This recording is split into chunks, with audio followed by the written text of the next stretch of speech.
Benjamin Netanyahu made it clear overnight, the Israeli Prime Minister, that he wants more than just neutralising Iran's nuclear threat. He said in a statement that the time had come for Iranian people to unite around their flag and stand up for their freedom. So how secure is the Iranian leadership? Could the regime be toppled? We speak now to Tallha Abdulrazaq, who is an Iranian politics expert. Tallha, good morning to you. Good morning. The sound quality is a little bit bad, so I can't really hear too well.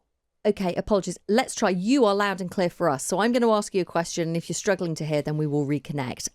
What do you think is the Iranian strategy right now? What do you think they want and hope to achieve? Quite simply, the Iranian strategy is survival. They've really put themselves in a bad position.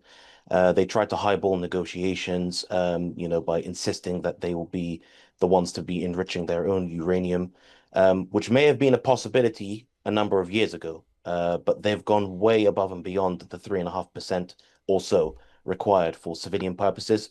They have reached a stage of like 60% and more, which means that they are within a short sprint of being able to acquire nuclear material for a nuclear weapon. So by pushing it to this sort of level, no one's really buying that they want to just pursue civilian purposes. I personally don't think that they want a nuclear bomb, and I know that may sound strange.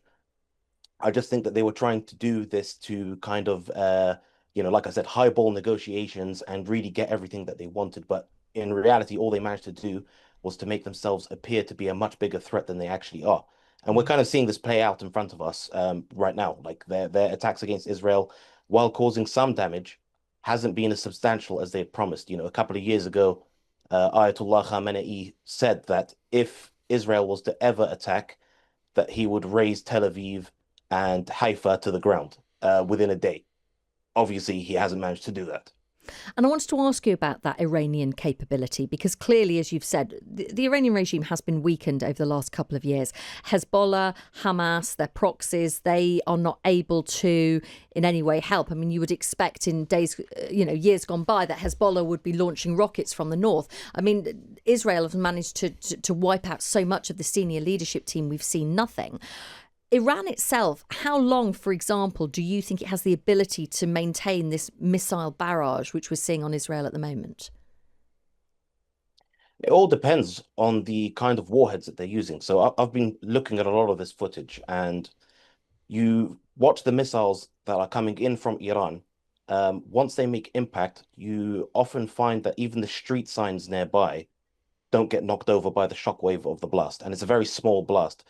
So it doesn't seem like the warheads are packed as such to create significant damage. Certain sites maybe, but the general kind of images that I'm seeing don't seem to be high impact materials. We do know that they have a lot of missiles, so the stockpile is quite large. But as you said, Israel has managed to take out a lot of their leadership. So we know that the Mossad, Israel's intelligence services, have managed to infiltrate Iran to such a degree that they basically know the whereabouts of all of the senior commanders and leadership. That may even extend to Khamenei himself. So, I'll be very surprised if Iran gets away from this, kind of in tip-top shape. You can really tell that they've been damaged. The IRGC's commander has been taken out. The chief of the military taken out. They've all been replaced. Those guys now have targets painted on their backs. No one seems safe in Iran. So it's a case of what they can get out of this. Are they going to go back to the table, for example, tomorrow, the negotiations table for the nuclear deal?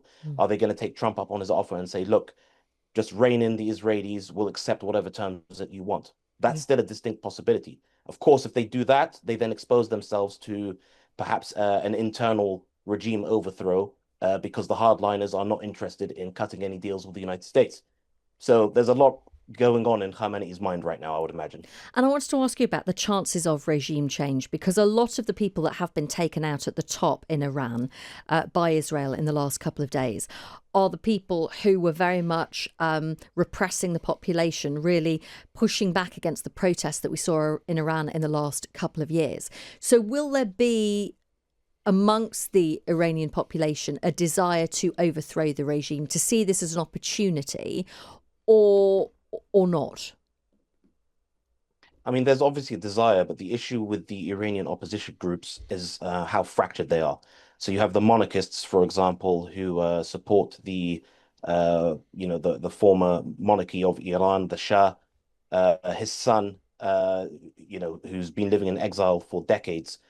He's been trying to agitate Western and European powers in order to kind of reinstall his father's monarchy, with him at the head, of course. You've also got the what are known as the Mujahideen Khalq, like a leftist group. They're not very popular in Iran. They were seen as being having sided with Saddam Hussein during the 1980s and the Iran-Iraq War. And then you've got the kind of the liberal groups who also continuously infight amongst themselves. So after the whole women's march and the women's rights protest movement, they all kind of fragmented because they couldn't decide who was going to lead it. So this is the kind of the issue that Israel faces. If it wants a regime change, then it has to have something that it can slot in. But that doesn't quite exist right now. Mm. You mentioned the sheer infiltration by Israel into Iran, and basically they know where all the senior leadership is at any time, including the Ayatollah. Do you see a scenario where they will continue to take out that senior leadership? Absolutely. If Israel feels that it's pressed up against the wall and it needs to kind of extract more political victories, because ultimately this is down to Netanyahu's decision to wanting to stay in power himself. Like, there was going to be a motion tabled in the Knesset just a few days ago regarding, whether some of his more right-wing allies stay in his government. And then all of a sudden we've got these attacks on Iran, and a lot of these political considerations have now been shelved. So if Netanyahu sees a political gain in continuing to hammer the Iranian regime, I believe he absolutely will do it. How much access do Iranian people have to outside media and understanding? I'm just thinking, if the Ayatollah Khamenei wants to basically sell at home that he's got a victory in a deal or something like that, to say, oh, we've inflicted huge amounts of pain in Israel, and look, they've had to come to the table and make concessions to us. Could the Iranian regime sell that at home without people seeing the truth?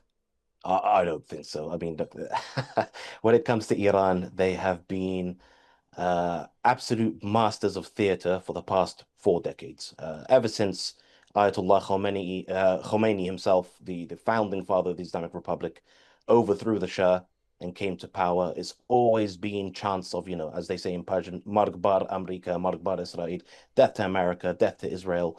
And all the while they were saying that, especially during the 1980s, they were actually receiving weapons and support from Israel against their mutual foe, Iraq, right? So a lot of these things, especially in the day and age of the internet, and I know you're talking about censorship, which does exist for sure, but Iranians are, kind of technologically savvy. Many of them have virtual private networks.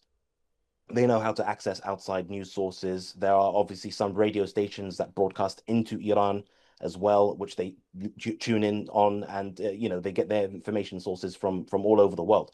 So it's no longer the case that anyone apart from hardcore supporters of Khomeinism, the ideology that leads Iran, only those people will continue to kind of cope with the fact that they've been pummeled mercilessly over the past couple of days, and in fact years. Where, like I said earlier, their militias in Iraq, they've been hammered as well.